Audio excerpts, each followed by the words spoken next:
Hello, I am Zishan, a graphic designer. If you are looking to create smoother lines with pencil tool in Illustrator, this video is for you.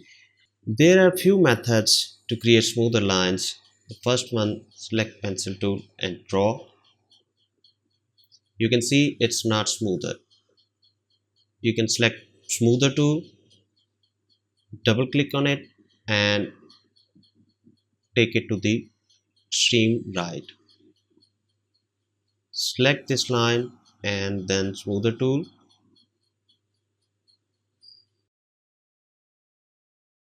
This smoother tool is very helpful when you are creating freehand lines in logo design.